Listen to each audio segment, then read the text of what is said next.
Hola, hola, ¿cómo están? Muy buenas tardes. Bienvenidos a tu programa Contienda Electoral. El día de hoy tenemos un gran invitado. Él es Eduardo Noriega, candidato al Parlamento Andino por el partido Integridad Democrática. Bienvenido, Eduardo. Hola Marisa, ¿cómo estás? Qué gusto. Muchísimas gracias por la invitación el día de hoy. Ok, Eduardo, usted ha planteado fortalecer la integración andina.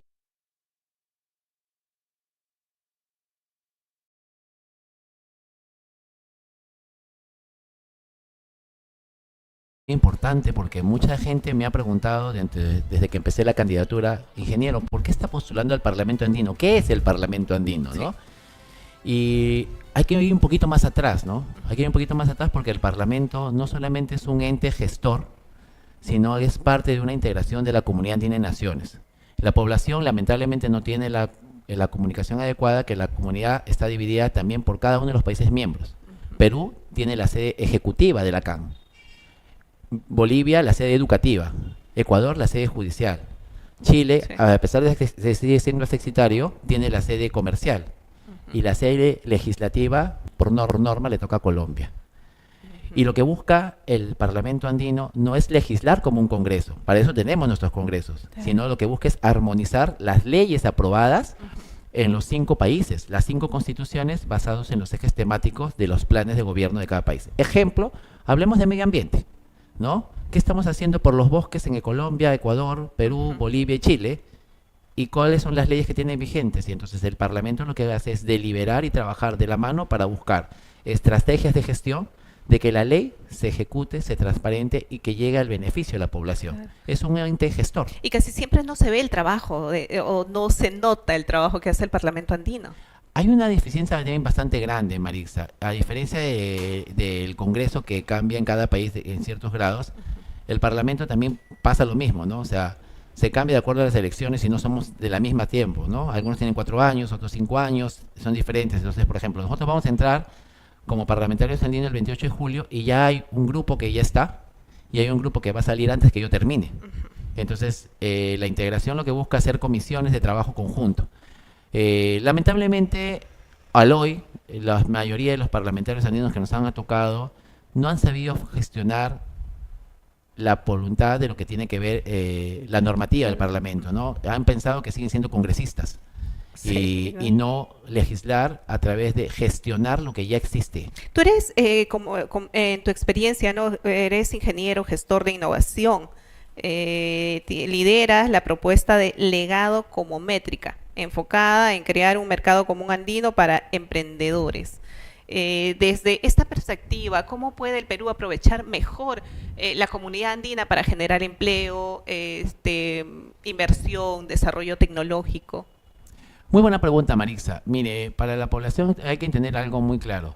Si nosotros tenemos leyes vinculantes dentro de nuestro propio país y tenemos que armonizarlo con lo que dice Ecuador, Colombia, Bolivia y Chile, hay que buscar el camino común, hay que gestionar, ¿no? Actualmente, Marisa, ya existen fuentes de financiamiento climáticas, fuentes de financiamiento culturales, fuentes de financiamiento sociales para América Latina, sí, que los manejan las ONGs. Y la pregunta es, ¿por qué no legislamos correctamente para que eso llegue, para poder desarrollar el ecosistema emprendedor? Claro, no solamente dar regalías o filantropía, sino más bien impulsar con financiamiento más barato el desarrollo ecosistémico. Y eso es lo que buscamos ahorita, Marisa. ¿Y cuáles serían los proyectos regionales que propondrías para enfrentar el cambio climático de manera conjunta entre países andinos? Entre las propuestas de la integridad democrática hemos hecho 4 ejes importantes. Primero, basado en el mismo plan de gobierno de Perú, nuestra preocupación primero es la seguridad. Si la seguridad nacional e internacional no se está gestionando correctamente, vamos a tener problemas. Entonces, el plan de gobierno del Parlamento Andino busca armonizar que primero las policías nacionales de todos los países y los poderes judiciales nos ayuden a atrapar al delincuente antes que cruce nuestras fronteras. Y que tenga el castigo que debe, porque a veces delinque aquí y cruza la Y- frontera, y se o olvidó. destruye acá y cruza la frontera. Y la pregunta, ¿qué estamos haciendo sabiendo que tenemos herramientas tecnológicas, digitales y conectividad para impedir eso y que la población vuelva a sentirse feliz en sus áreas geográficas? Claro, entonces, ¿qué rol debería tener el Parlamento andino frente a estos problemas comunes, ¿no? Como la migración, inseguridad, crisis política en el país? Ahí es lo que viene la segunda cosa más importante. Actualmente nosotros podemos, como ciudadanos, con nuestro DNI, pasar 90 días sin visa a cualquiera de estos países, Sí. ¿no? Pero la pregunta es, si yo tengo la especialidad, soy ingeniero, médico, economista, y hay un trabajo en Colombia temporal, ¿por qué no puedo homologar o estructurar que mi título, que ya estudié, que estudié lo mismo que el otro lado, valga en los 5 países para poder impulsar la gestión del talento entre nosotros mismos Claro. y desarrollar la economía? Había proyectos, ¿no? Que Entonces se nos- quedaron en el camino. Y nosotros hemos planteado el pasaporte STEAM. El pasaporte STEAM busca que se reconozca, no se homologue, sino que se reconozca. Si yo ya estoy titulado, ¿por qué tengo que esperar un trámite en el otro país? Por eso existe la Claro, si transformación. pertenecemos a la misma comunidad andina. Y tenemos el mismo problema. Entonces, si yo tengo el conocimiento que puedo aportar y él tiene el conocimiento para aportar a mí, ¿por qué no generamos este plan para generar proyectos que busque financiamiento del mundo para desarrollar nuestro ecosistema? El pasaporte STEAM lo que busca es eso. No homologar, sino reconocer que tu capacidad profesional pueda servir y no tenga que exportar a mi talento a otros países que sí me aceptan. Ujú, claro. Hablemos de tu exposición en el Jurado Nacional de Elecciones. ¿Cuál considera que fue tu propuesta más innovadora y por qué? Cuando hicimos la exposición en el Jurado Nacional de Elecciones, primero nos enfocamos en que entendamos que somos gestores de cambio.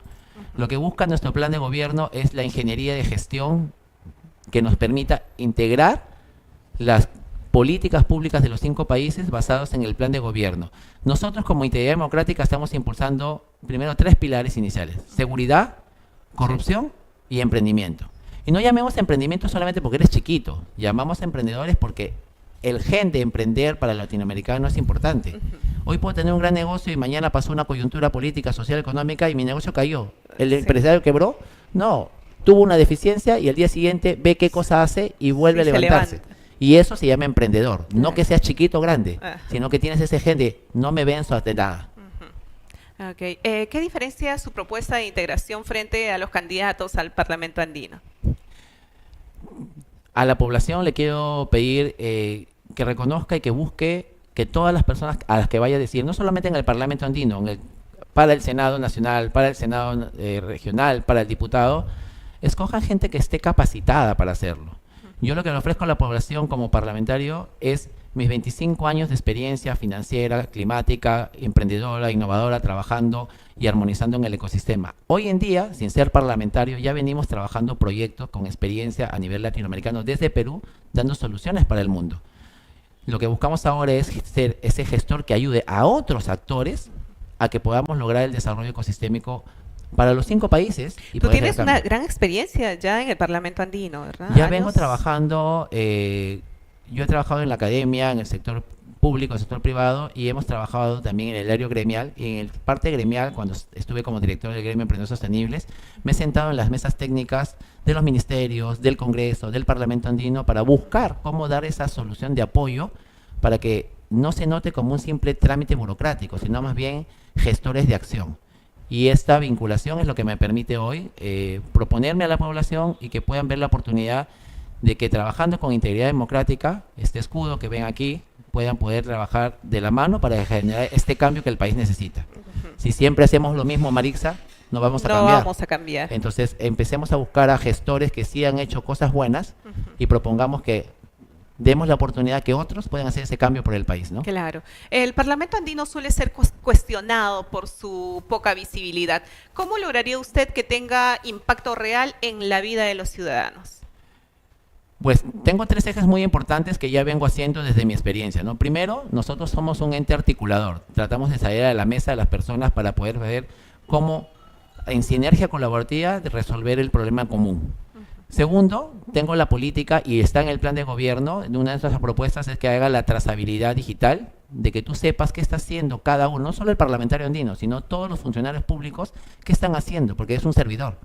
Y nuestra propuesta es que sea digital, que tú desde tu celular, Marixa, puedas saber Si tú quieres saber qué políticas se están aprobando, de qué sectores, en qué región o qué se está articulando, tú lo puedas ver en tiempo real. Claro. Y es parte de nuestra propuesta. Y la tercera, tenemos un canal de comunicación muy activo con los jóvenes. Porque Ya somos operan con pareja. redes descentralizadas y proyectos de impacto, ¿verdad? Sí, actualmente ya trabajamos con redes interconectadas con varios países, que ya lo venimos haciendo desde mi experiencia con el Centro de Co-Creación Andino Amazónico ATIS en Pucallpa. Y esta experiencia que ya tenemos con la conexión con 26 países, emprendedores, redes de comunicaciones, fuentes de financiamiento, lo queremos llevar a la articulación desde la actividad del sector gobierno para poder generar un Estado más sólido, ¿no? Ajá. Su partido, liderado por Wolfgang Grosso, tiene posturas firmes en temas de seguridad y política internacional. ¿Cómo garantizar que estas posiciones no generen conflictos o aislamientos con otros países? Yo creo que toda la población, Marixa, no solamente la peruana, sino toda Latinoamérica, estamos viviendo un caos de inseguridad. Y la posición de que llegue el general Wolfgang Grosso a la presidencia nos va a permitir tener una hegemonía de conocimiento por su experiencia en seguridad, en inteligencia, pero también el equipo técnico que está alrededor de él va a permitir hacer esos puentes, ¿no? Una de las acciones que nos está pidiendo en el partido fue generar la meritocracia. Y la meritocracia significa que no somos ni de izquierda ni de derecha, somos de los peruanos que trabajamos todos los días. Que saben. Y si yo tengo que entender, como vas a entrevistar, posteriormente me enteré que vas a entrevistar también a mi vicepresidente, él es de Cusco, de Abancay, trabaja en Cusco, o sea, tenemos una zona andina que va a trabajar con él y no tengo que esperar que nos peleemos mutuamente. Lamentablemente pasa eso, pero si pasa en Perú, también pasa con otros países. Entonces la integración que buscamos es, ¿por qué desconectarnos si existen fuentes de financiamiento, ayudas económicas, ayudas de capacitación del mundo para América Latina? Si trabajamos juntos podemos desarrollar nuestro ecosistema. Claro. La postura de integridad democrática es desarrollar ese cambio. Por eso, Marixa, a la población, no solamente de Perú, sino a los peruanos en el extranjero que también nos están viendo, ayúdenos a cambiar este destino del país y que este 12 de abril puedan votar por integridad democrática con estas manitos que es, démonos la mano, eres emprendedor, trabajemos juntos y si crees que nuestra propuesta del Parlamento andino es clara, pues vota el número 1 por Eduardo Noriega. 5 segundos. ¿Por qué votar por Eduardo Noriega? ¿Por qué el ciudadano debe elegirte?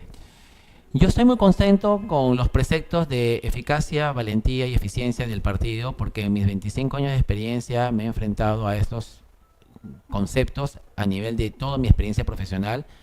He logrado grandes cosas a nivel del país, pero no yo solo, sino integrando el ecosistema, ¿no? Comunidades, yo trabajo con comunidades andinas, comunidades amazónicas, con jóvenes, con universidades. Conoces bastante del tema. Tenemos mucho el tema de alianzas, ¿no? Tengo alianzas con 18 universidades, 7 gobiernos regionales. Yo no me iba a pelear, le digo, ¿qué necesitas? ¿Cómo buscamos generar? Si yo no lo sé, ¿quién de mi red te puede ayudar? Nuestro objetivo es, si nosotros trabajamos juntos, logramos desarrollar el país. Y como le decía a los alcaldes, a los emprendedores, no necesitamos robar.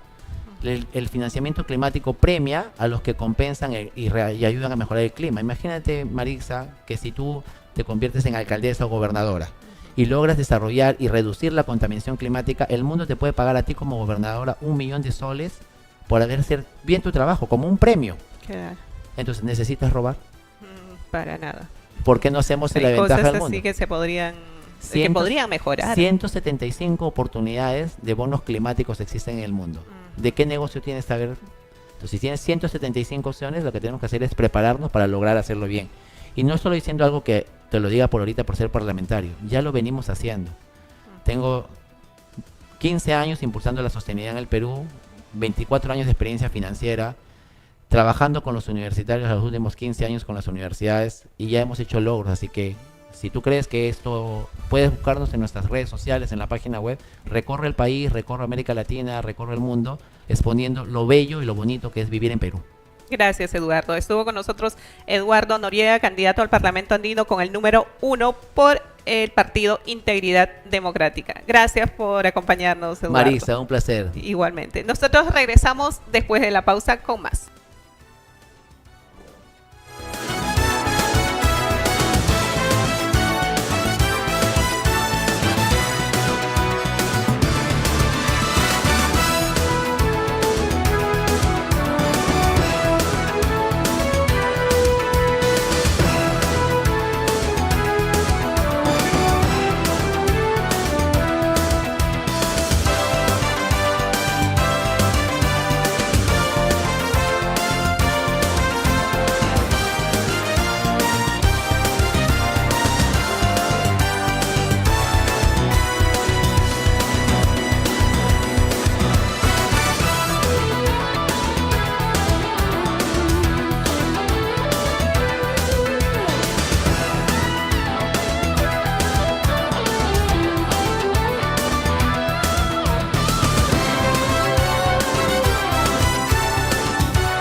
Buenas tardes, nos encontramos con Wellington Prada, vicepresidente de la plancha que lleva Wolfram Grosso, segundo vicepresidente.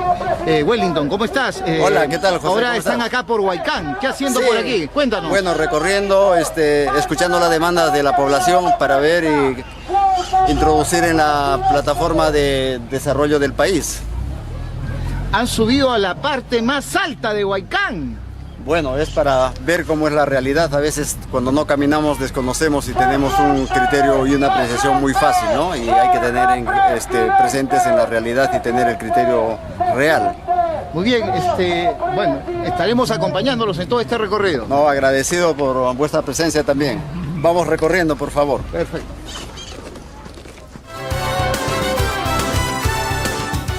Estamos de nuevo aquí en tu programa. Estamos con la presencia de Wellington Prada.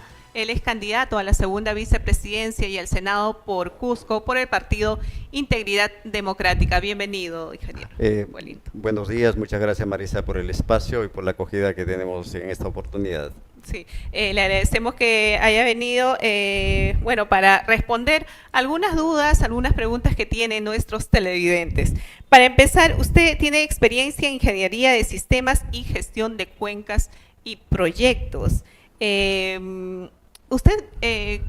¿Cómo influye esa experiencia en su visión para gobernar desde la segunda vicepresidencia? Bueno, eso permite tener un concepto más real respecto a la planificación del país y darnos cuenta que hasta la fecha la planificación ha sido por marcos muy teóricos. Por decirte, la planificación tiene paso 1, paso 2, pero no hemos entendido el problema del país. Y el problema del país viene un poco más atrás de los resultados de ese tipo de planificación que muchos saben que es de escritorio. Y entonces el enfoque sistémico me permite tener otro concepto de la planificación del país y los resultados que tenemos siga en ese mismo sentido sin ningún cambio, ¿no? Claro. ¿Cuáles serían los instrumentos de cambio en nuestro país? A ver, primeramente se tiene que hacer políticas decididas en lo que es un gobierno digital como un pilar sólido para que la gestión se tome decisiones en tiempo real. 1, 2, entender el manejo de las cuencas con una gestión integral de recursos hídricos y ver una forma de hacer proyectos.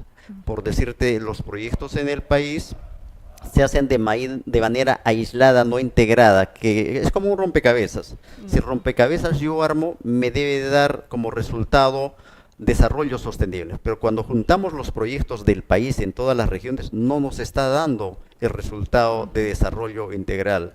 Entonces, ¿qué tenemos que hacer? No hay esa uniformidad. Claro, entonces hay cambios que hay que hacer de este sistema que está fracasando, ¿no? Okay. Como candidato al Senado por Cusco, ¿cuáles son las principales demandas de la región que el Estado aún no está atendiendo adecuadamente? Yo he tenido la oportunidad de estar en Ayacucho, Apurímac, Cusco, Puno, en realidad casi por la sierra, por los Andes, y la necesidad es muy distinta a las soluciones que plantean desde Lima. Lo principal en la sierra, en los Andes, es la agricultura que está totalmente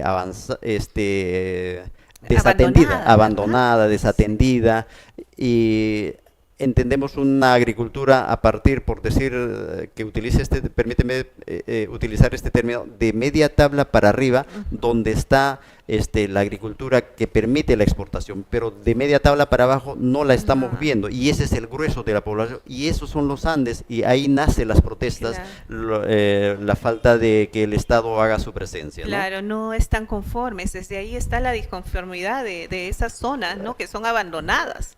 Sí, porque lo que pasa es que el Estado tiene que entender que tiene que saber, el problema álgido es que los peruanos lo que necesitan es plata en sus bolsillos, producto de su trabajo, y el Estado no ha comprendido eso. En consecuencia, crea puestos de trabajo, pero en la administración pública lo único que hacen es, que se llama la ineficiencia que está mostrando. Y a veces copados por amigos. Exactamente, entonces lo que tiene que hacer es cómo revolucionar los Andes desde lo que tienen a la mano, que es la agricultura, la naturaleza, la gestión de recursos hídricos. Entonces, tiene que planificarse desde esa mirada y eso va a permitir generar puestos de trabajo en la zona donde se encuentra tal como está en estos momentos. Claro. ¿Y reactivar la exportación también?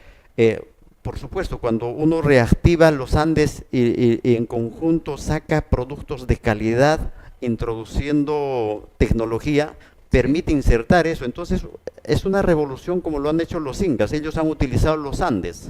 Nosotros, desde esta mirada, con el avance de la tecnología, pensamos introducir la tecnología a través de invernaderos, que me va a permitir alta productividad. Y además también hay que hacer la recuperación de los ríos. Sí. Los ríos en todas las ciudades que pasan están totalmente contaminados. Vamos a Andahuaylas, el Chumbao, vamos al Cusco, el Huatanay, venimos acá a Lima, tenemos el río Rímac. Entonces, la importancia que tiene el recurso hídrico en la economía no la estamos teniendo esa mirada por falta de un enfoque sistémico, como nosotros lo planteamos en el plan de gobierno. Claro. También ha hablado de equilibrio de poderes. ¿Qué reformas concretas propone para evitar abusos entre ejecutivo, legislativo y otros órganos de Estado? En esta parte hay que hacer una mea culpa con respecto al ciudadano mismo. Se ha vendido la idea de que tú votas por un presidente y votas por el diputado que crees que te va a representar. Y esa es una gran mentira que se ha iniciado, y desde mi concepto, es que la corrupción se instala en el poder. ¿Cómo? Si yo voto por un candidato presidencial de un partido y voto por otro para diputado, ¿qué estoy haciendo? Le estoy dando poder a él medianamente y al Parlamento le estoy dando un alto poder. ¿Y qué hace? Controla al presidente. Entonces, lo que hay que aprender a votar es primeramente por toda la plancha presidencial y por toda su lista, porque es el equipo que te está proponiendo un plan de gobierno para hacer el cambio del país. O cada uno ahí revisará quién tiene mejor alternativa como equipo de trabajo. Pero si dividimos al equipo de trabajo por partes, por senadores, por diputados, ya cometimos el peor error. No puedes trabajar con el enemigo, ¿no? Exactamente. Entonces, eso de saber concertar, antes de saber concertar, es que hay que poner equipos de trabajo. Los partidos políticos tienen que ser equipos de trabajo, desde sus diputados, en este caso senadores, y la plancha presidencial. Esa es por parte de la responsabilidad que yo considero de la población en los votantes. Y entonces el equilibrio de poderes automáticamente va a tener su resonada sin que se dicten medidas alternativas para este cambio. Entonces creo que el enfoque sistémico te permite ver de otra manera las soluciones a lo que está existiendo en cualquier ámbito, sea político, sea de producción, de operaciones, eso, ¿no? Eso ¿Cree que estos problemas que tuvimos en estos 5 años, el cambio de gobierno continuo, es por este motivo de votos cruzados? Totalmente, porque los presidentes que han cambiado, a ver, en el año 2016 había un parlamento con 73 votos. ¿Qué tal fuerza como para hacer caer a un presidente? Y ahora vemos fuerzas pequeñas, pero por los 10 votos o 15, 20 votos que tenga, también siguen manteniendo ese poder y tienen la capacidad de decir qué hacer con el presidente. Y se utiliza amañadamente el artículo 117 por incapacidad moral permanente, que tiene dos conceptos. Y aprovechar esa circunstancia por esa mayoría del Congreso que tiene y la minoría que tiene representación en el gobierno va a caer. Entonces no es luchar contra cómo ver el equilibrio de poderes, y ahora se saca la figura de que, pero nos está dando que los vicepresidentes van a pasar. Claro, si tendemos la misma conducta de no votar por toda la lista, vamos a tener el mismo problema. Entonces el problema está en nosotros y esta es la oportunidad de hacer ese cambio, y el equilibrio de poderes lo va a poner el votante. Claro. Después de que el Perú haya vivido esta constante crisis política, ¿y cuáles son las medidas inmediatas que impulsará usted para enfrentar una nueva crisis institucional? Primeramente, creo que el plan de gobierno que nosotros tenemos permite hacer esa reversa en este sistema, y es un sistema muy audaz, muy real, que permite esta productividad. En consecuencia, para que esto se dinamice, va a haber normas que se van a tener que cambiar. En esa dirección, lo que establece la Constitución es pedir las facultades para dinamizar el plan de gobierno. Eso va a permitir hacerse en los primeros 100 días, ¿no? Y cuando tú tienes la mayoría que necesitas, te va a poner viabilizar rápidamente eso. Pero si tengo una oposición que tiene ideologías que no me permiten ver al país como principal eje para avanzar, ahí estamos equivocados. Claro, no vamos a salir adelante. Correcto. Y esto va a continuar. Así es. ¿Y cómo garantizaría que su propuesta de orden y estabilidad no afecte las libertades democráticas ni los derechos ciudadanos? Primero, por ser integridad democrática, que al final es un enfoque sistémico de manera integral, y para que sea integral nosotros tenemos que utilizar a los mejores en el país y todos unirse. Es como un partido de fútbol, juega la Alianza, juega la Universitario, ambos se pelean, llega la selección y todos tenemos que jugar para un solo lado. Entonces es tan simple esto, ¿no? Sí, porque al final todos somos Perú. Así es. ¿No? Como ex militar, algunos sectores temen una tendencia hacia posturas autoritarias. ¿Qué le responde a quienes desconfían de su candidatura por este motivo? A ver, yo soy licenciado del ejército, he estado en Ayacucho, sí tengo esas competencias, pero también tengo las competencias, las capacidades de tener una mirada distinta, y no es la fuerza, sino es la razón, la lógica que te permite salir de esto. La fuerza tiene otros aspectos para trabajarla, y en democracia más es los actos, los proyectos que se hagan en favor del país. Por ese lado no creo que haya mayor preocupación. ¿Viene trabajando también en eso, como su experiencia? Sí, hago consultorías, trato de hacer que los cambios sean, antes cuando no manejaba mucho esta herramienta, pensábamos que la solución de la educación lo hacía el Ministerio de Educación, el de Salud, así. Entonces entiendes que el enfoque sistémico es que lo maneje de manera integral. Es decir, cuando yo quiero ver la salud, hablo de la salud, pero ¿dónde empieza la salud? Empieza con la calidad del agua. El Ministerio de Salud no maneja agua, tiene que comunicarse con el Ministerio de Vivienda.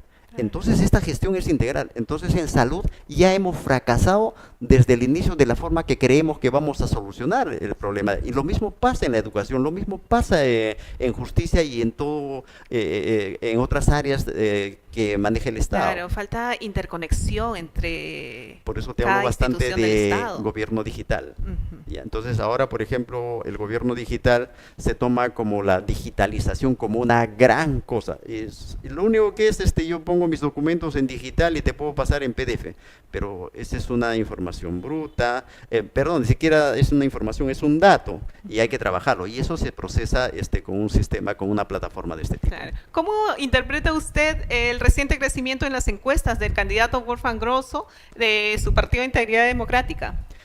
Básicamente porque en palabras simples ha sabido transmitir lo que te acabo de comunicar, y los jóvenes han entendido que a partir de los 18 a los 28 años, el 80% de ese grueso no tiene trabajo.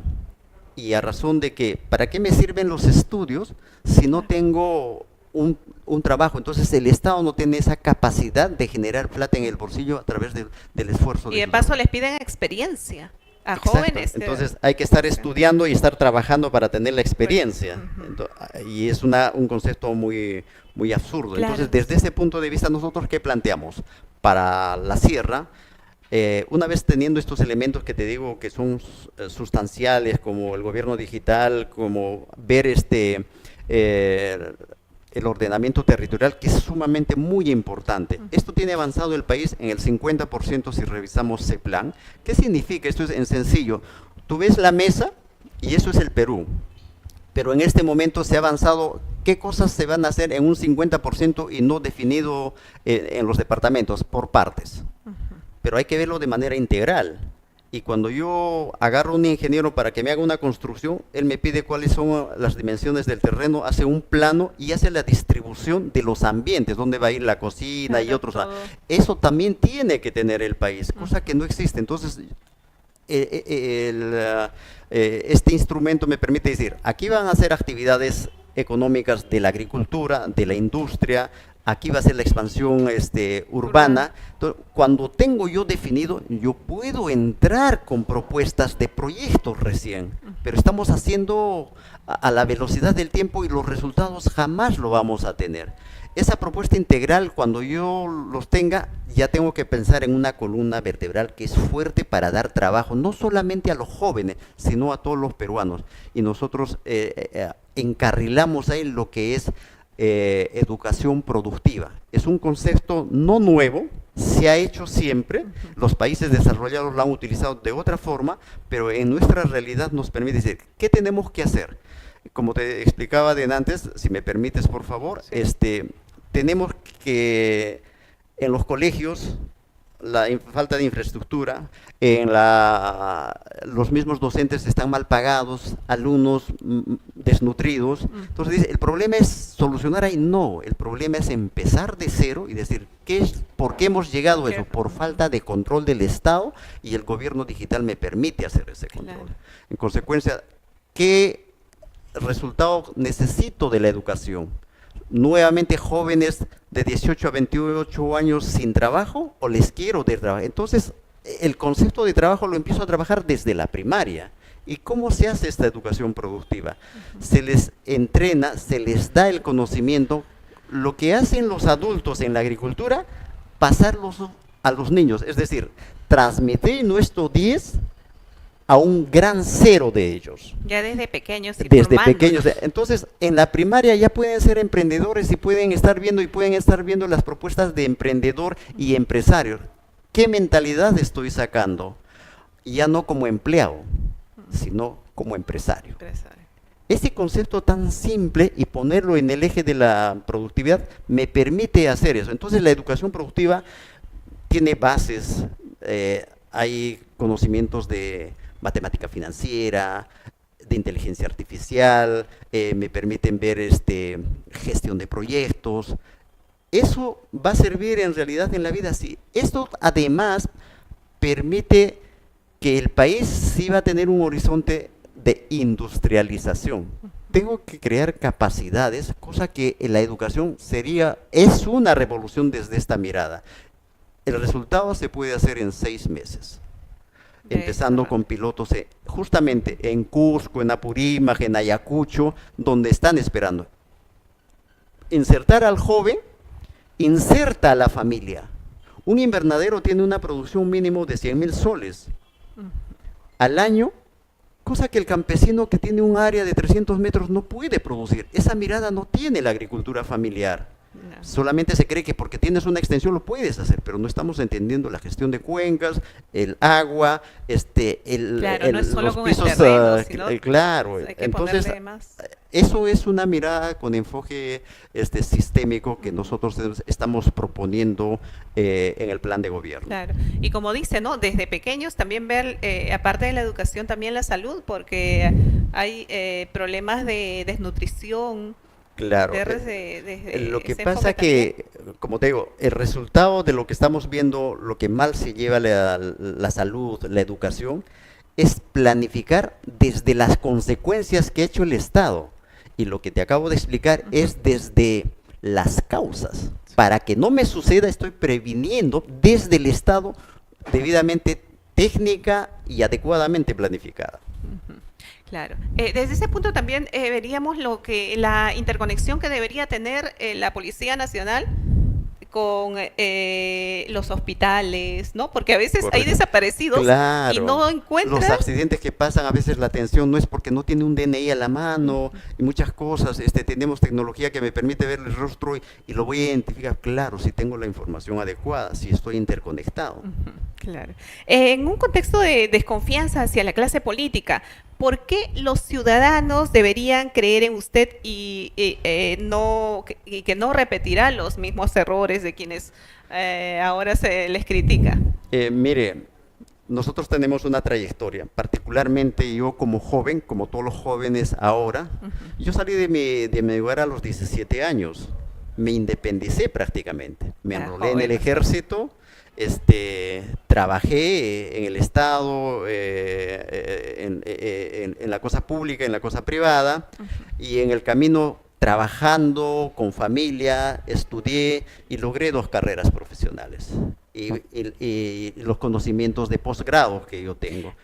Entonces, Que la gente de provincia es pujante. así es. Entonces, esa trayectoria te genera una confianza y hay gente cuando das un consejo, viene, te dice, gracias por darme ese consejo. Y lo que queremos en el gobierno es eso, ¿no?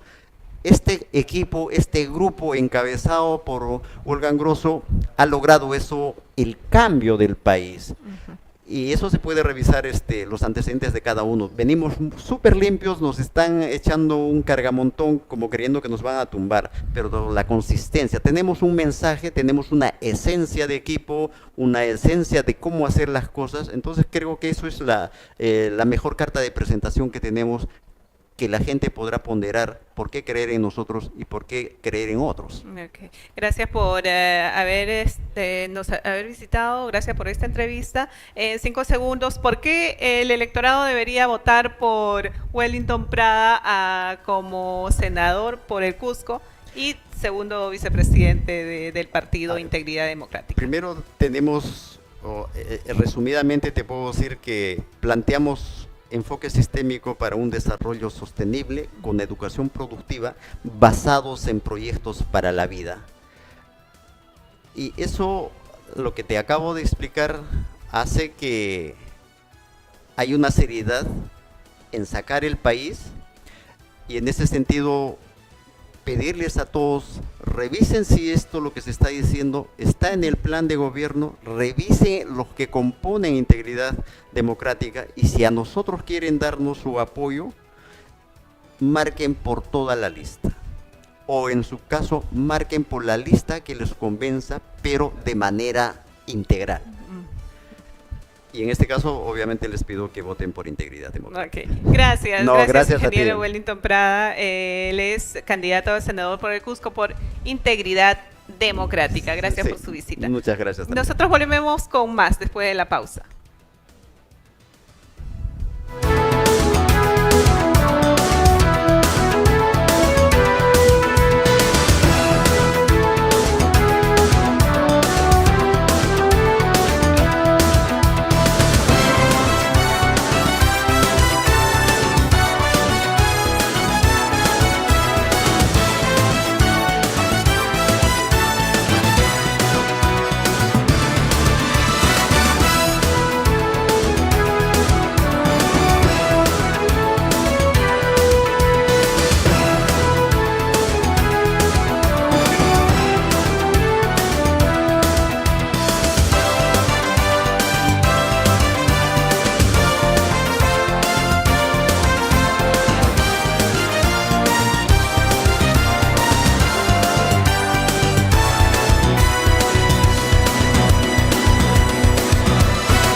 aquí en tu programa Contienda Electoral 2026. Hoy tenemos la presencia del doctor Carlos Merino. Él es candidato al Parlamento Andino por Renovación Popular. Bienvenido, doctor Carlos. Gracias, Marisa, gracias por este tiempo que me vas a dar.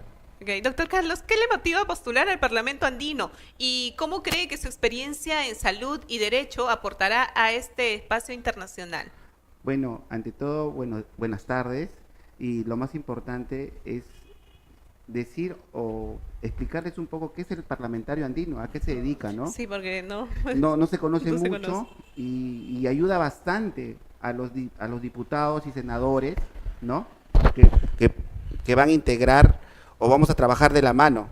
El parlamentario andino, su función básica es integrar con 5 países, Colombia, Chile, Ecuador y Bolivia, incluido Perú, para poder mejorar el estado, más que nada la calidad de las personas a nivel internacional, ¿no?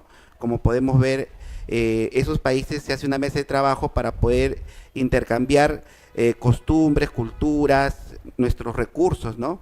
¿Qué podemos decir esto? Que, a ver, Chile y Perú, como somos ricos en minerales, podemos hacer un acuerdo y exportarlo a los países de Europa, Asia, ¿no? Entonces, ese es el trabajo que normalmente hacemos. Otro punto más que hace un parlamentario andino es homologar los títulos entre esos países.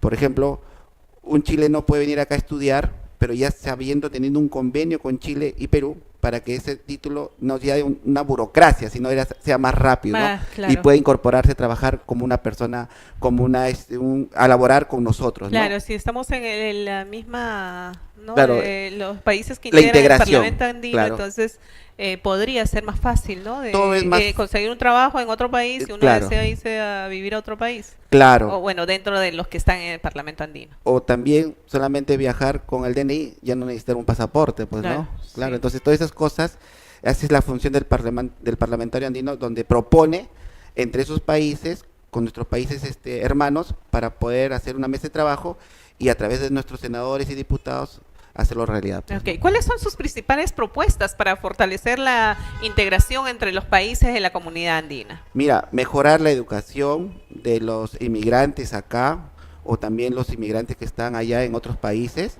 en la educación, en la salud, ¿no? Que un extranjero tenga acceso a la salud, ¿no? Colombiano, chileno, boliviano, ¿no? Igual los peruanos en otros países. Igual en otros países, siempre firmando un convenio, ¿no? En realidad, la salud y la educación y la alimentación es primordial para un desarrollo de un país, de estos países hermanos, ¿no? Y también exportar nuestros recursos, el mejor maíz, la mejor papa, y más que nada, para poder exportarlo a otro país, se necesita la parte, digamos, formalizarlo, ¿no? Porque he visto a varios hermanos, por ejemplo, de Puno vendiendo sus productos en la frontera, Sí, informalmente, sí. cuando podemos formalizarlo. Y Claro. eso hace la comunidad andina, formalizar a los microempresarios para que puedan surgir y crecer, ¿no? Ajá. Usted ha hablado de armonización legislativa. ¿Qué leyes considera prioritarias para unificar entre estos países miembros? Por ejemplo, la salud, la ley de la salud, la ley de la educación, y que es importante. A ver, hemos visto que muchas personas, por ejemplo, ahora la migración de los chilenos o los venezolanos, ¿no? Vamos a dar un ejemplo nada más. Han venido acá y no han podido homologar sus títulos, ha sido un trámite costoso para todos. Incluso viene un chileno acá o va un peruano a Chile, va a ser un trámite costoso. ¿Cómo subvencionar eso? Pero estando en la comunidad, en el Parlamento andino, con mi persona, con todo el equipo de renovación, podemos minimizar los gastos, los riesgos, y así tener un beneficio para esos inmigrantes, tanto como en Chile, tanto como en Bolivia, tanto como en Ecuador, como en Perú. Okay. En temas de salud, usted como médico, ¿qué iniciativas impulsaría desde el Parlamento andino para mejorar el acceso a la calidad en la región? En verdad, me da mucha pena hablar de este tema, porque yo como médico veo muchos amigos, familiares, vecinos, y la gente que en verdad necesita la atención primaria de atención, hasta los hermanos policías también, los amigos policías, las familias de los policías, que no tienen acceso a la primera atención de salud. vemos que te dan una cita de acá a 6 meses, un año. Es un problema grande. Es un problema tenemos... y es algo inhumano como el Estado no puede subvencionar una atención médica a una enfermedad o a una prevención de la enfermedad. O sea, es inaudito. Y eso a través del Parlamento Andino, a través de los senadores y diputados de Renovación Popular, podemos mejorar, podemos cambiar, trabajar en equipo, porque al final, como le digo a mi amiga Marixa, es importante, digamos, es un pilar muy importante que la salud sea un derecho prioritario, ¿no? Sea un derecho para todo ser humano, de acá, peruano, boliviano, para que se comparta. Por ejemplo, veamos, viene un boliviano a Perú, se accidenta, ¿cómo se atiende?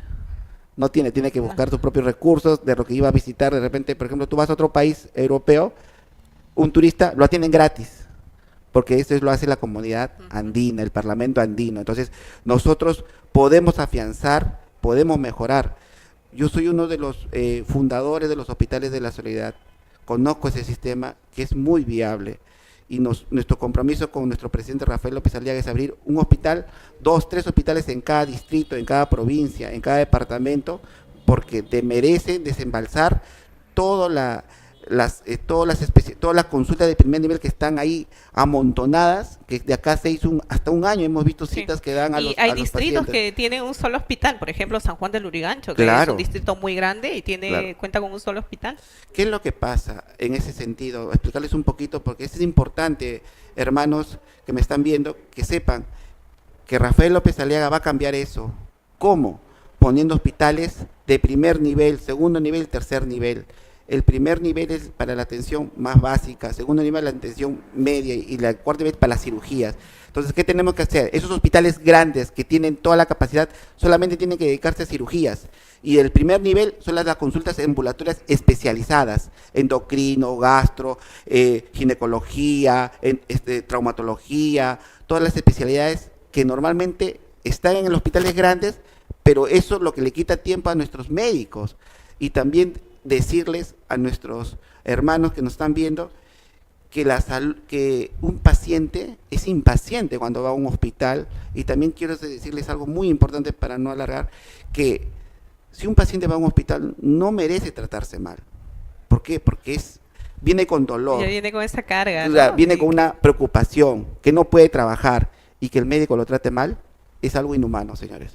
Y vamos a nosotros a hacer una norma, una ley, donde el médico que trate mal a un paciente lo sacamos del hospital, porque no puede ser posible que un médico, yo soy médico y no estoy en contra de mis colegas, yo respeto y admiro a todos mis colegas médicos, pero tenemos que saber tratar a nuestros pacientes, porque a nosotros nos han formado como médicos para servir, no para servirnos del paciente.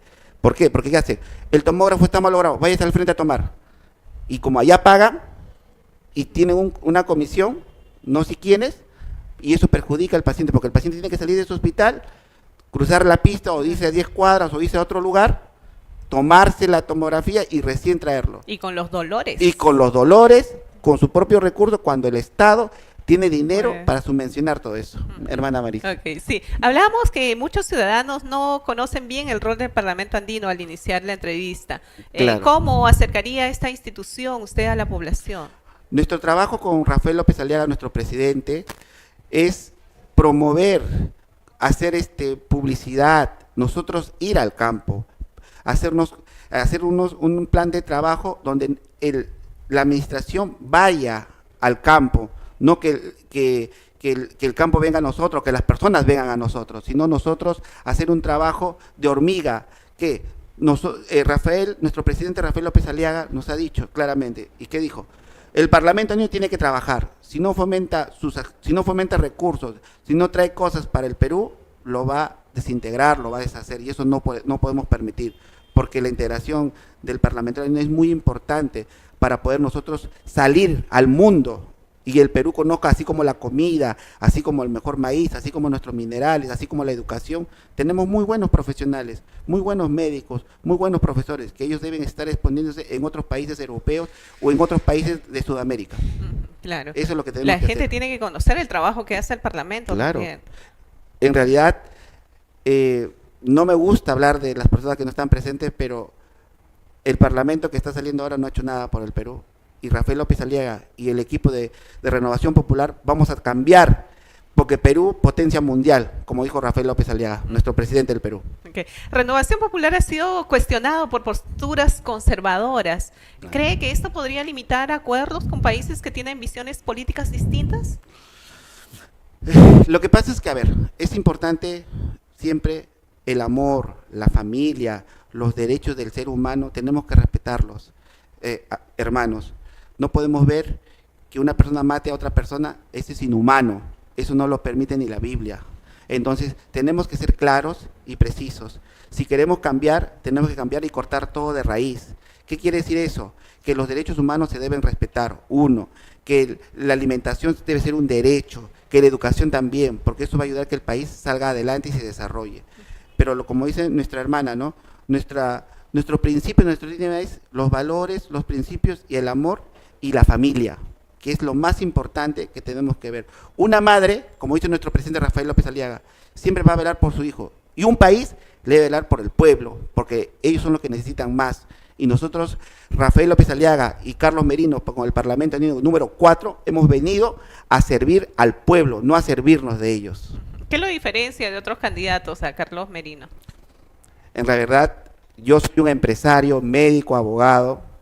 Cuando me dieron esta oportunidad de ser parlamentario andino, en verdad para mí fue una bendición, porque siempre he querido hacer cosas por mi país, y eso es lo más importante para mí, porque puedo estar ahorita atendiendo pacientes, dándole lo mejor, con amor y cariño, a muchos pacientes que me quieren, me llaman, y muchos pacientes son los que me están llamando para votar por mí, porque Parlamento Andino número 4 tiene que cambiar el Perú, y no solamente el Perú, llegar a muchos países europeos, porque Perú tiene mucha riqueza que dar y mucho que exponer en su tema de educación, del tema de salud. Tenemos muy buenos médicos y tenemos muy buena tecnología a través de los hospitales de la Soledad también. Ok, doctor Carlos, 5 segundos. ¿Por qué el electorado debería votar por Carlos Merino, que es candidato al Parlamento Andino por Renovación Popular? Primero, agradecer a Dios por este momento tan hermoso de estar acá con Marixa, con todo su equipo, y solamente decirles, queridos hermanos, denme la oportunidad de ser su parlamentario andino número 4, porque quiero que ustedes conozcan el cambio que vamos a dar al Perú, a toda Europa vamos a llegar y vamos a demostrar que Perú es potencia mundial. Y este 12 de abril, no se olviden, 5 R de renovación, y en la quinta columna por el número 4 de Carlos Merino para el Parlamento Andino. Gracias, bendiciones para todos. Gracias, doctor Carlos, por visitarnos, gracias por emitirle unas palabras a nuestros televidentes. Gracias. Nosotros regresamos con más, volvemos.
final de esta edición de tu programa Contienda Electoral, donde las ideas se encuentran, las propuestas se analizan y la democracia se fortalece. Gracias por acompañarnos una vez más. Recuerden que tu voz, tu decisión y tu participación son fundamentales para construir un país que queremos. Gracias, nos vemos la próxima.